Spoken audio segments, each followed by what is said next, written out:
Hoje eu quero ler um trecho deste livro aqui, Tai Chi Chuan, estilo tradicional, Yang tradicional, do mestre Shan Ko-Kuei, grão-mestre. Ele foi compilado e editado por Edward Ying. O mestre Shan é um dos maiores mestres de Kung Fu vivos fora da China. E ele tem uma academia em São Paulo. E eu tive o privilégio de ser aluna dele de Kung Fu, assim como meus filhos. E eu também tive o privilégio de ter sido confiada para mim a publicação deste livro do mestre Shan. Eu me sinto honrada. E com esse sentimento de gratidão, eu quero ler para vocês o trecho que mostra que, além de mestre em Kung Fu, o mestre Shan é mestre na arte de curar. E a história que eu vou contar para vocês, está neste livro, porque ele me pediu para que eu a relatasse. Está na página 184. Processo de cura de Tobias Barani Bartolomei, depoimento de Júlia Barani. Tobias começou a praticar artes marciais, mal tirou as fraldas, aos 2 anos de idade. Acompanhava os irmãos às aulas de judô na academia da Provida e sempre queria ir junto com eles para o tatame. A condição do professor era ele tirar as fraldas. Então, quando isso aconteceu, ganhou um kimono, o menor que havia na loja, e foi todo feliz praticar judô. Não demorou muito, foi fazer Kung Fu também, imitando os irmãos, e assim conheceu o mestre Shan. Em 1999, aos 18 anos de idade, tirou carta de motorista. Em dezembro de 1999, passávamos férias no clube quando, no dia 26 de dezembro, Tobias saiu do clube dirigindo o carro da mãe com 4 amigos dentro. E ocorreu o acidente na estradinha de volta de Salto de Itu. Batida lateral, com o carro que vinha pela pista contrária. O motorista desse carro faleceu na hora. 2 amigos faleceram, 2 ficaram com alguns arranhões, e o Tobias com lesão cerebral do lado direito, afetando o lado esquerdo do corpo com hemiparesia. Ficou 10 dias em coma, respirando por aparelhos. No 10º dia, o médico disse que se o Tobias não saísse do coma, então no dia seguinte seria feita uma traqueostomia. E com isso seria muito mais difícil a recuperação. Conversei com ele naquela tarde durante a visita à UTI. Conversei com o eu dele, pois ele estava em coma, explicando-lhe que seria bom ele decidir se ia ou ficava, pois ele está antes que o furassem, e que eu o apoiava na decisão que tomasse.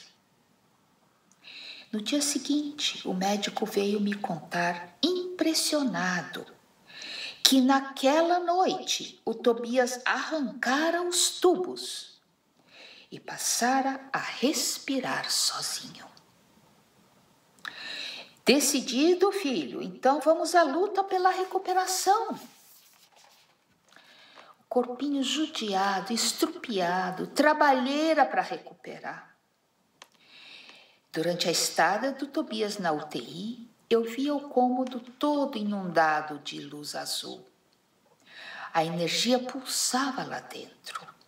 Tanto é que um companheiro de leito, depois de 6 meses em coma, acordou durante a estada do Tobias na unidade. Amigos enviavam energia constantemente para o Tobias e para mim, e sobrou para quem estava por perto. Transferido para o quarto, permaneceu mais 3 meses no hospital de Sorocaba. Durante esse tempo, não tinha consciência do seu entorno. O olhar vidrado, alimentava-se pela sonda, pois não conseguiam engolir sem misturar com o ar que ia para os pulmões. Usava fraldas, pois não tinha controle dos esfíncteres. Teve várias pneumonias. O guidão do carro havia comprimido intensamente o peito, esmagando o baço que teve que ser retirado. Durante o atendimento de emergência no pronto-socorro, houve mau isolamento do bisturi elétrico e formou-se uma ferida no cóccix, que demorou muito para cicatrizar. O peito dele foi aberto de cima a baixo. Até hoje está lá a cicatriz. Durante a estada no hospital, ele se debatia do lado direito, que funcionava, numa ação reflexa por causa do lado esquerdo que estava paralisado. Nesse debater, ele tinha que ser vigiado e segurado para não perder as agulhas que pingavam soro em sua veia, junto com a medicação. Também a sonda alimentar tinha que ser vigiada, porque ele procurava sempre arrancá-la. Os cuidados em fisioterapia eram intensos no hospital e continuaram no hospital instalado em casa, com enfermeiro, cama hospitalar, suporte para sonda, etc., 3 meses depois.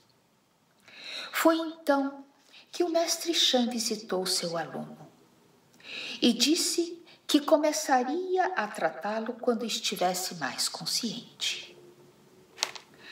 Mais uns 2 ou 3 meses, e o Tobias gradativamente foi despertando de volta para a vida.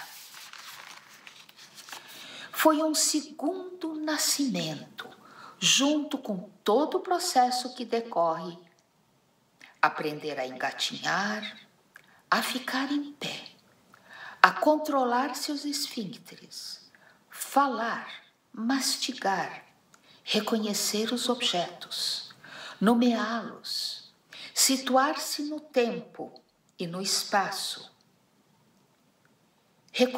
reconhecer os amigos que o visitavam quase que diariamente, estimulando-o a viver. Tudo exigia muito treino, pois o corpo já estava grande, quase de um adulto, e os movimentos tinham que ser de bebê, até chegar novamente ao de adulto. Treinar a ficar em pé? Uma trabalheira só. As pernas gelatinas não o sustinham, mas ele me chamava de intervalo em intervalo para treinar de novo e de novo. Tobias se recusava a sentar na cadeira de rodas porque não queria se acomodar. A força de vontade de caminhar o fazia me pedir que eu o levasse apoiado nas minhas costas, para que ele pudesse ensaiar atrás de mim a dar os passos. De acordo com as orientações do mestre Chan, quando Tobias já havia recuperado um pouco dos movimentos e já estava mais consciente do espaço e do tempo, levamo-lo para a consulta com o mestre. Os dedos do mestre entravam no corpo de Tobias onde precisava ser estimulado. O Tobias urrava de dor, dizia que via estrelas, mas não esmorecia. No dia do tratamento, ele voltava para casa totalmente exausto, quase sem se mexer. Mas no dia seguinte, sempre acontecia um milagre. algo que antes ele não conseguia fazer. De repente, conseguia. Numa das sessões, ele entrou sendo carregado e saiu andando. Outra vez, foi notório. Ele não conseguia pronunciar o K, pois o aparelho fonador também foi afetado pela paralisia. O mestre apertou, e depois pediu que o Tobias pronunciasse Coca-Cola. E ele pronunciou. O mestre trabalhou bastante na marcha do Tobias. E depois da sessão mandava que ele desse voltas correndo pela academia. E cada vez era mais rápido e eficiente. Foram 16 sessões, ao final das quais o mestre Chan falou: agora treina. E o Tobias passou a frequentar a academia do mestre Chan de novo, na rua João Moura. O mestre sempre dava uma atenção especial, orientando-o nos exercícios, e o progresso foi acontecendo. De vez em quando, apertava de novo, e o Tobias se entregava confiante às mãos conhecedoras do mestre, pois sabia que da dor vinha a cura. Hoje, o Tobias leva uma vida praticamente normal.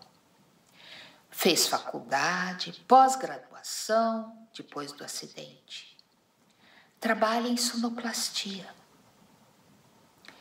E, desde que eu escrevi isso aqui, ele fez muitos outros cursos.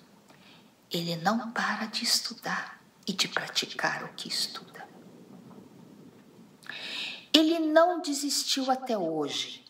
Sempre que aparece uma nova oportunidade para melhorar, ele a agarra e pratica. Pratica, até se assenhorar da técnica. O mestre Chan dizia que o Tobias conseguiu porque perseverou, não desistiu, não se entregou. E o mestre Chan é um exemplo de perseverança. Sou eternamente grata ao mestre Chan por ter ajudado o meu filho. Aqui neste capítulo tem mais um caso de cura. É o caso de cura de Rogério. Depoimento do Marcos Giacometti Machado. Em dezembro de 1981, foi apresentada uma peça teatral idealizada e dirigida pelo amigo do mestre Chan e praticante de Kung Fu, Dr. Celso Charuri. A peça, protagonizada inteiramente por um conjunto de amigos, era composta por vários elementos muito distintos e, ao mesmo tempo, interligados e integrados, como música clássica, rock and roll, coral, balé, jogral, filosofia e Kung Fu. Foi apresentada no Anhembi, em São Paulo, para mais de 5.000 pessoas. A apresentação foi um grande sucesso e permaneceu na memória de todos uma saudosa e terna lembrança. Após 30 anos, alguns participantes do evento original se reuniram e resolveram montar a peça novamente. Foi assim que, em 2011, todo o trabalho foi feito mais uma vez. Reunir voluntários para cada um dos papéis, recuperar as imagens do evento original, roteiro, músicas e coreografias.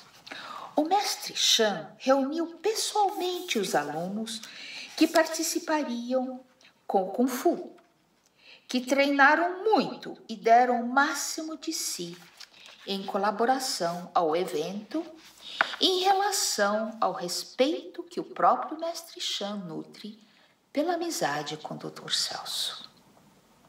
A peça seria feita em um anfiteatro ao ar livre, onde estava sendo esperada a presença de mais de 15 mil pessoas.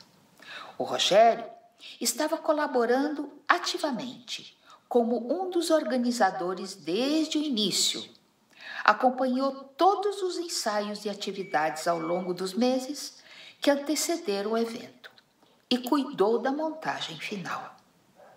Ele foi um dos responsáveis pela organização, infraestrutura, equipe de som, equipe de luzes, montagem do palco, cortinas, aluguel de equipamentos e todos os inúmeros detalhes que existem em um evento desse tipo. No grande dia, o clima estava ameno e os participantes estavam nervosos, ansiando pelo que iria se suceder. O gramado do anfiteatro estava tomado por milhares de pessoas. Mestre Chan chegou com seus familiares e convidados. A peça começou logo após o pôr do sol e tudo correu como planejado. O público aplaudiu em pé ao final. E o evento foi um sucesso. Mas nem tudo transcorreu tão bem durante o processo. Justamente na semana da montagem do evento, o clima mudou e choveu muito. Os ensaios finais iam até o amanhecer. A chuva causou algumas dificuldades adicionais e transtornos que foram sendo transpostos cada vez que surgiam. Porém, 2 dias antes do grande dia, a empresa que era responsável pela iluminação do palco teve que ser trocada em uma decisão de última hora. O Rogério estava comprometido de corpo e alma em todo o processo e praticamente não conseguia comer ou dormir a semana toda. Frente ao volume de coisas a se fazer e aos problemas que estava enfrentando. E foi assim ao final da peça, quando todos, enfim, puderam relaxar, confraternizar e estavam comemorando o sucesso resultante do trabalho em conjunto, que o mestre Chan foi chamado com extrema urgência para o palco. Ao chegar, viu o Rogério que estava desfalecido e sem respirar há algum tempo. Os amigos o rodeavam, tentavam fazer a sua ressuscitação com respiração artificial e massagem cardíaca, sem sucesso. Todos se afastaram imediatamente ao avistarem o mestre Chan, abrindo passagem para que ele se aproximasse rapidamente. Ao chegar, o mestre Chan aplicou um único e convicto golpe em um ponto de pressão, e o corpo do Rogério reagiu como se estivesse levado um choque elétrico de alta voltagem, voltando a si no mesmo instante. Em seguida, o mestre Chan exclamou: "Agora pode levá-lo ao hospital. Ele não morre mais." E foi o que aconteceu. O Rogério passou por uma bateria de exames após esse incidente e nada foi detectado, além de uma luxação no ombro, consequência da queda quando desfalecera.